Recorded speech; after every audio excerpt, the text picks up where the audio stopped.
Hello guys, welcome back to my channel.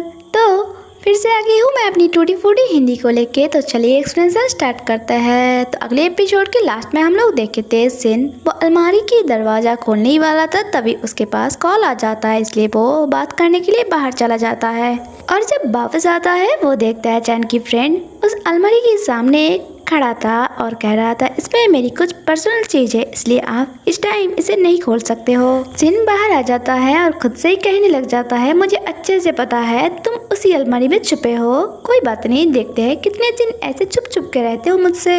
Next scene में हम लोग सिन को देखते हैं जो एक कंपनी में इंटरव्यू देने के लिए आया था, लेकिन यहाँ वो लोग उसका सीवी देखने के बाद कहता है तुम्हारी जो क्वालिफिकेशन है इसमें तुम हमारे मैनेजर की असिस्टेंट बन सकते हो। लेकिन सिन ऐसा नहीं चाहता था क्योंकि वो इस जॉब से थक चुका था, इसलिए वो प्रपोजल रिजेक्ट करके चला आता है। और यहाँ चैन जो हाथ में टैब लेके घूम रहा था, तभी एक प्रतिवेशी उसे कहता है तुम कौन हो और यहाँ क्या कर रहे हो? कुछ दिनों से मैं देख रही हूँ तुम हाथ में टैब लेके कुछ कर रहे हो, कहीं तुम चोर तो नहीं हो?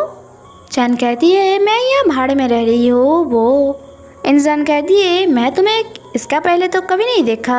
तभी यहाँ सीन आ जाता है और चैन को प्रोटेक्ट करते और उस पर्सन को कहता है लोगों के मामले में टांग मत अड़ाओ। वो पर्सन कहता है मैं तुम्हें अभी कह रहा हूँ जब तुम बड़ी कोई मुसीबत में पड़ोगे तब समझोगे। चैन अपना टैब दिखाता है जहाँ वो ड्राइंग कर रहा था, क्योंकि उसे ड्राइंग करना पसंद था, ना कि वो किसी के ऊपर नजर रख रहा था। यहाँ सिन कहता है जबकि तुम लोग हमारे बिजली चोरी कर रहे हो फिर भी हम चुप है, इसका मतलब ये नहीं तुम कुछ भी बोलोगे और हम सुन लेंगे। जो सुन के वो लोग वहाँ से चला जाता है। वो उसे ऊपर ले आता है और यहाँ सिन उसे कहता है मुझे पहले से शक था तुम भाड़े के मामले में मुझे बेवकूफ़ बना रहे हो। Actually escape from reality game का एक रूल है, उस गेम पे जो कोई भी खेलने आए लेकिन चैन किसी भी तरह से उन लोगों के साथ कांटेक्ट में नहीं रह सकता। सिन बोले आई अंडरस्टैंड बट तुमको एक बार बता देना चाहिए था कि घर तुम भाड़े में लेना चाहते हो। चैन कहती है ठीक है, इस बार हम लोग रियल वाला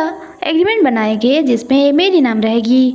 नेक्स्ट सीन में हम लोग सिन को उसके फ्रेंड के साथ देखते हैं, तभी उसका मॉम डैड उसे मैसेज करता है जहाँ वो लोग कहा था कि हम लोग तुमसे मिलने के लिए आ रहे हैं। जो सुन के तो वो बहुत ज़्यादा घबरा जाता है क्योंकि मॉम डैड को पता नहीं था कि वो जॉबलेस हो गया है और ना ही ये पता है कि वो घर भाड़े में दिया है। वो जल्दी जल्दी घर पहुंचता है, उसे डर था कि चैन घर पे तो नहीं है। और जब मॉम डैड यहाँ आता है रूम खोलने के टाइम वो बहुत लाउडली बात कर रहा था जैसे हाँ मॉम, हाँ डैड, कैसे हो आप लोग, आने में कोई दिक्कत तो नहीं हुई? जो सुन के मॉम कहती है तुम इतनी लाउडली बात क्यों कर रहे हो, हम लोग अच्छे से तो सुन पा रहे हैं। एक्चुअली वो चाह रहा था अगर अंदर चैन हो तो वो कहीं छुप जाए ताकि मॉम ने उसे ना देख पाए। जब वो लोग अंदर जाता है मॉम यहाँ एक लड़के की पोशाक देख के कहती है ये किसका है? सीन कह देता है कि ये तो आजकल की फैशन है। डैड भी बहुत ज़्यादा हैरान था इतनी महंगी कॉपी मशीन देख के, विश्वास ही नहीं हो रहा है सिन ये खरीदा है। सिन एक लिफाफा चिपका देता है डोर पे जिसमें लिखा था अंदर मॉम डैड आया है इसलिए प्लीज अंदर मत आना। और वो जैसे तैसे करके ब्रोकर से चैन की नंबर ले लेता है और जब बाहर जाके कॉल करने वाला था वो देखती है चैन पहले से ही आ चुका था। सिन उसे साइड में ले जाता है और सब कुछ बताता है और उसे सॉरी भी कहता है। तभी मॉम डैड बाहर आ जाता है, उन लोगों को ऐसे देख के उसे पूछता है ये कौन है? चैन बताती है मैं उसकी कलीग हूँ। मॉम उसे अंदर बुलाती है डिनर के लिए। खाना खाते टाइम मॉम चैन से पूछ रहा था मेरी बेटी से तुम्हारी मुलाकात कैसे हुई? वो कहती है काम के सिलसिले में, हम दोनों इतना भी क्लोज नहीं है। मॉम पूछती है क्लोज नहीं हो तो इतनी रात को घर पे क्यों आए हो? चैन बताती है घर भाड़े में लेने के लिए, जबकि सिन उसे चुप कराना चाह रहा था लेकिन चैन अपना बात कंप्लीट करता है ये बोल के कि मेरा एक क्लोज फ्रेंड एक घर भाड़े में लेना चाहता था और कॉन्ट्रैक्ट भी उसका नाम पे ही था। सिन कहते हैं चलो मैं तुम्हें कॉन्ट्रैक्ट दे देती हूँ और उसे लेके बाहर चला आता है और तब तक वहाँ बैठा रहता है जब तक मॉम डैड वहाँ से चला ना गया। तभी सिन के पास एक कंपनी से कॉल आता है। एक्चुअली वो जॉब के लिए सीवी जमा करवाया था और ये कंपनी बहुत बड़ा था और कल उन लोगों ने उसे इंटरव्यू देने के लिए बुलाया था।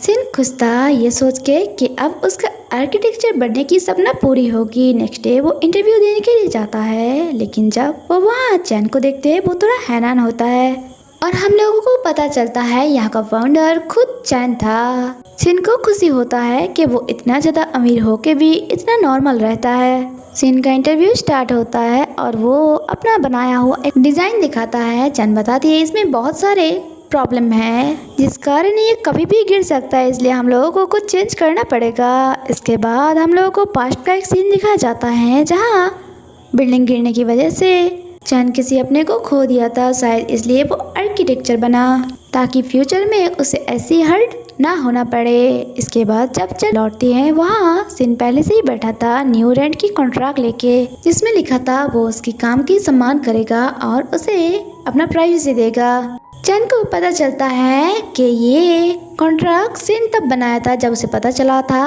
कि चैन एक गेम डिजाइनर है। यहाँ वो कहती है क्या तुम्हें नहीं लगता तुम अपने मॉम डैड को झूठ बोल के गलती कर रहे हो? तुम उन लोगों को बता क्यों नहीं देते हो कि तुमने जॉब चेंज कर लिया है और घर भी भाड़े में दिया है? क्या तुम्हें नहीं लगता तुम डिप्रेशन में हो और किसी के सामने खड़े होकर बात करने की तुम्हारे हिम्मत नहीं है? सिन थोड़ा गुस्सा हो जाता है और कहता है मैं आपकी सम्मान कर रही हूँ, इसका मतलब ये नहीं कि आप जॉब के लिए मुझे रिजेक्ट कर देंगे और इतनी बातें सुनाएंगे। और वो गुस्सा होकर वहाँ से चला जाता है, जबकि उसे पता नहीं था उसे तो बहुत पहले ही जॉब के लिए सिलेक्ट कर लिया गया था और जिसका इन्फॉर्मेशन उसे मेल कर दिया गया था। नेक्स्ट डे सिन जॉब पे जाता है। वो बहुत ज़्यादा खुश था क्योंकि अब उसका सपना पूरी होगी और वो अपना टैलेंट सबको दिखा पाएगा। रात को उसकी ज्वाइनिंग की खुशी में सब पार्टी करती है और यहाँ सिन कुछ ज़्यादा ही पी लिया था इसलिए उसे चढ़ गया था, इसलिए चैन को उसे अपने साथ ले जाना पड़ा। घर आने के बाद चैन कहता है जल्दी उठो, शहर की शासक को किडनैप कर लिया गया। जो सुन के वो हड़बड़ी में उठ जाता है और हाथ को ऐसे करके रखा था जैसे कि वो बंदूक पकड़ा हो। उसका ऐसा हालत देख के चैन अपना हंसी नहीं रोक पाई। इसके बाद वो घर के अंदर उसे ले जाता है लेकिन वो बहुत ज़्यादा शोर मचा रहा था, इसलिए वो कुछ देर के लिए उसे चुप रहने के लिए कहता है। एक्चुअली वो नहीं चाह रहा था कोई उन दोनों को ऐसी हालत में देखे। वो अंदर ले जाके उसे नीचे ही सोफे में सुला देता है और खुद ऊपर चला जाता है। लेकिन रात को सिन जाग जाता है और पानी पीने के लिए वो देखती है पानी तो ख़त्म हो चुका था, इसलिए वो बाहर जाना चाह रहा था लेकिन दरवाज़ा लॉक देख के वो आवाज़ देता है। चैन भी उठ जाता है। वो कहता है क्या हुआ? सिन कहती है मुझे पानी पीना है और दरवाज़ा क्यों लॉक किया? तुमको पता नहीं है ये दरवाज़ा अगर लॉक हुआ तो बिना मिस्त्री की नहीं खुलती।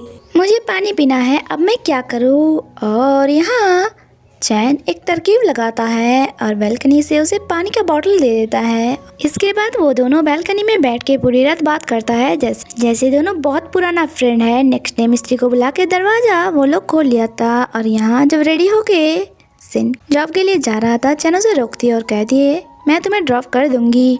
कंपनी में आने के बाद कंपनी की बाहर ही सिन उसे कहता है क्या प्लीज़ मेरे जाने के कुछ देर बाद आप आ सकते हो, क्योंकि मैं नहीं चाहता कोई आपके साथ मुझे देख ले और ये सोचे आपकी बदौलत मुझे इस कंपनी में जॉब मिली है। इसके बाद रात को वो लोग घर जाने से पहले चैन सिन को एक जगह पर ले जाता है और उसे कहता है यहाँ बैठ के कुछ खा लो, मैं एक मीटिंग खत्म करके अभी आती हूँ। और जब वो मीटिंग खत्म करके आती है सिन कहती है तुम तो ड्रिंक कर रखे हो, मुझे लगता है तुम्हें ड्राइवर बुक कर लेना चाहिए। वो कहती है अगर मुझे ड्राइवर बुक करना होता तो मैं तुम्हें क्यों ले आता?